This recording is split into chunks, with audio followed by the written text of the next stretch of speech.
ये सवाल थॉमस और कई अन्य लोगों से आया है, जिन्होंने पूछा, अगर पृथ्वी पर सभी लोग एक दूसरे के जितना करीब हो सकते हैं, खड़े हो जाएं, छलांग लगाएं और जमीन पर एक ही समय में उतरें तो क्या होगा? ये व्हाट इफ पर भेजे गए सबसे लोकप्रिय सवालों में से एक है। इसे पहले भी जांचा जा चुका है, जिसमें एक साइंस ब्लॉग्स पोस्ट और एक स्ट्रेट डोप लेख शामिल हैं। उन्होंने भौतिकी को काफी अच्छी तरह से कवर किया है, हालांकि वे पूरी कहानी नहीं बताते। परिदृश्य की शुरुआत में पृथ्वी की पूरी जनसंख्या जादुई रूप से एक साथ एक स्थान पर पहुंच गई है। ये भीड़ रोड आइलैंड के आकार के क्षेत्र को ले लेती है। वास्तव में मान लें कि मेरा मतलब है, हम वास्तव में रोड आइलैंड में हैं। दोपहर के 12 बजते ही सभी कूदते हैं। जैसा कि अन्य जगहों पर चर्चा की गई है, यह कूद वास्तव में ग्रह को प्रभावित नहीं करती है। पृथ्वी का वजन हमसे 10 खरब गुना अधिक है। औसतन हम मनुष्य शायद आधा मीटर लंबा कूद सकते हैं, और वह तब जब हम भीड़ के बीच कंधे से कंधा मिलाकर खड़े न हो। भले ही हर कोई इतना ऊंचा कूदे और जमीन सख्त और तुरंत प्रतिक्रिया करे, फिर भी पृथ्वी को मात्र एक परमाणु की चौड़ाई से भी कम धक्का लगेगा। सो इसके बाद हर कोई वापस जमीन पर आता है। तकनीकी रूप से ये पृथ्वी में बहुत सारी ऊर्जा डालता है, लेकिन ये इतनी बड़ी जगह पर फैल जाती है कि ये ज्यादा कुछ नहीं करती सिवाय कई जगहों पर पैरों के निशान छोड़ने के।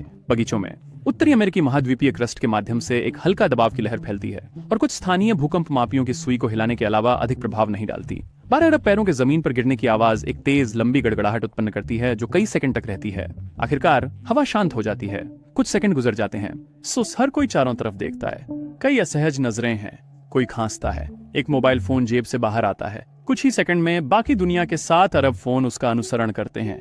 उनमें से सभी, यहाँ तक कि वे जो क्षेत्र के टावरों के साथ संगत हैं, कुछ संस्करण कोई सिग्नल नहीं दिखा रहे हैं। सेल नेटवर्क अभूतपूर्व भार के कारण ढह चुके हैं। रोड आइलैंड के बाहर छोड़ी गई मशीनरी धीरे धीरे रुकने लगती है। हवाई जहाज ऑटो पायलट पर आकाश में उड़ रहे हैं। सो अपनी दिशा पूरी करते हैं। छोड़े गए रसोई के चूल्हों पर खाना जलने लगता है। अब खाली गोल पोस्ट में फुटबॉल अपने रास्ते पूरे करते हैं और खाली खेल के मैदान के झूले धीरे धीरे रुक जाते हैं। रोड आइलैंड में वापस कई लोग शुरू कर देते हैं। आश्चर्य है, हम सबको घर कैसे पहुंचाए? TF Green Airport Warwick Rhode Island में प्रतिदिन कुछ हजार यात्रियों की व्यवस्था करता है। मैंने वहीं से उड़ान भरी। उनके पास किसी भी हवाई अड्डे के सबसे अच्छे बाथरूम हैं जो मैंने कभी देखे हैं। बहुत प्रभावशाली।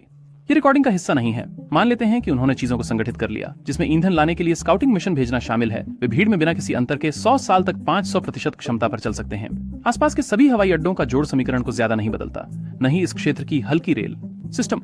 भीड़ प्रोविडेंस के गहरे पानी के बंदरगाह में कंटेनर जहाजों पर चढ़ती है, लेकिन लंबे समुद्री यात्रा के लिए पर्याप्त भोजन और पानी संग्रहित करना एक चुनौती साबित होता है। रोड आइलैंड की 10 लाख कारें जब्त की जाती हैं। कुछ ही पलों बाद I-95, I-195 और I-295 ग्रह के इतिहास में सबसे बड़े ट्रैफिक जाम का स्थान बन जाते हैं। अधिकतर कारें भीड़ द्वारा रोक दी जाती हैं, लेकिन कुछ भाग्यशाली बाहर निकल जाते हैं और छोड़ दी गई सड़कों पर भटकने लगते हैं। नेटवर्क कुछ न्यूयॉर्क या बॉस्टन से आगे निकल जाते हैं, जब तक कि ईंधन खत्म नहीं हो जाता, क्योंकि इस समय बिजली शायद नहीं है। काम करने वाला गैस पंप खोजने के बजाय कार छोड़कर एक नई कार में जाना आसान है। आखिरकार कौन आपको रोक सकता है? सभी पुलिसकर्मी रोड आइलैंड में हैं। भीड़ का किनारा दक्षिणी मैसाचुसेट्स और कनेक्टिकट में फैल जाता है। किसी भी 2 लोगों के मिलने पर उनके पास सामान्य भाषा होने की संभावना नहीं है और लगभग कोई भी इस क्षेत्र को नहीं जानता। यहाँ तक कि अगर लोग सहयोग करें तब भी हर कोई भूखा और प्यासा है। किराने की दुकानें तुरंत खाली हो जाती हैं और बेहद अपर्याप्त हैं। ताजा पानी पाना मुश्किल है और उसके वितरण के लिए कोई कुशल प्रणाली नहीं है। स्वच्छता एक आपदा है और स्वास्थ्य देखभाल का बुनियादी ढांचा मौजूद नहीं है। कुछ ही हफ्तों में रोड आइलैंड अरबों लोगों का कब्रिस्तान बन जाता है, जिसमें शायद इस सवाल को प्रस्तुत करने वाले अधिकांश लोग, संभवतः आप और मैं भी शामिल हैं। बचे हुए लोग दुनिया के चेहरे पर फैल जाते हैं और के खंडहरों पर एक नई सभ्यता बनाने के लिए संघर्ष करते हैं।